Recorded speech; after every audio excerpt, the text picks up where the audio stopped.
symmetrical. She argues that their claims are exaggerated. Although Young and Wilmot found that most of the husbands they interviewed helped their wives at least once a week, this could include simply taking the children for a walk or making breakfast on one occasion. For Oakley, this is hardly convincing evidence of a symmetrical family emerging.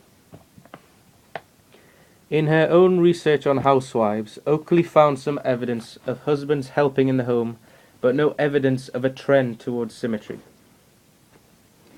Only 15% of husbands had a high level of participation in housework, and only 25% had a high level of participation in childcare. Now, for AO2 marks, you could argue whether those statistics are representative of everywhere, or you could just say that define a high level of participation. Like for some people, a high level of participation means doing everything. So it depends where they drew the boundaries in that research. Husbands were more likely to share in childcare than in housework, but only in its more pleasurable aspects. Most couples defined the father's role as one of taking an interest.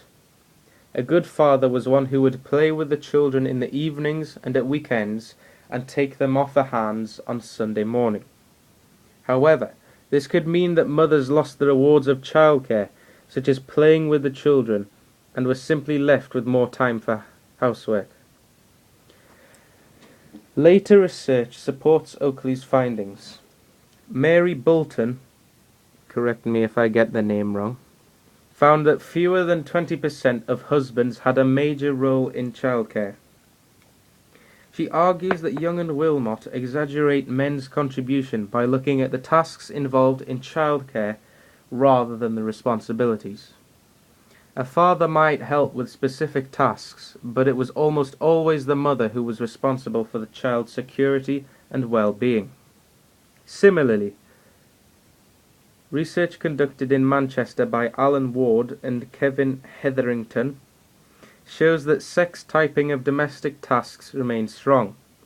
For example, wives were 30 times more likely to have been the last person to have done the washing, while husbands were 4 times more likely to have been the last person to wash the car.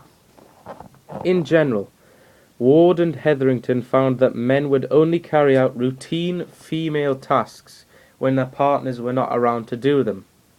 Nevertheless, they did find evidence of a slight change of attitude among younger men. They no longer assumed that women should do the housework, and were more likely to think they were doing less than their fair share. This generational change is partially supported by other research. For example, Future Foundation's study in the year 2000 used 1,000 adults and found that 60% of men, that's 600 if you can't figure out 60% of 1,000, claimed to do more housework than their father, while 75% of women claimed to do less housework than their mother. Coming up now is an interesting diagram on the division of household chores between 2000 and 2001. Yeah, keep it still for you. Okay, so along the bottom axis you have the number of hours. On the left you have domestic tasks. So pink represents what women do, and blue is what boys do. So on DIY, men do significantly more. When it comes to washing and ironing, women do a load more. And cooking and washing up, you can see women do substantially more there. So here's an overall view of the diagram. Pause the video here if you want to have a longer look at it. I'm moving on now.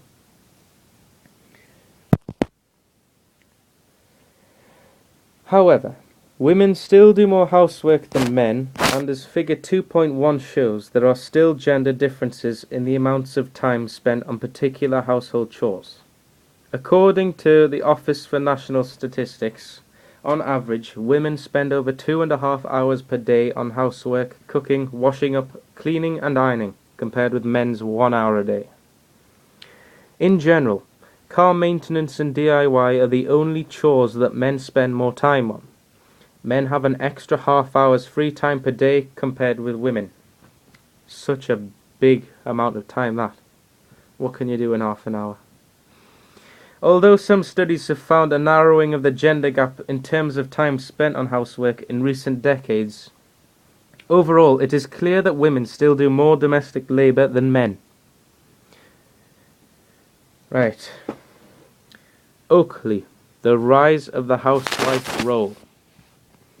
Rather than seeing a march of progress towards symmetry since the 19th century, as Young and Wilmot do, Oakley, the feminist, describes how the housewife role has become the dominant role for married women.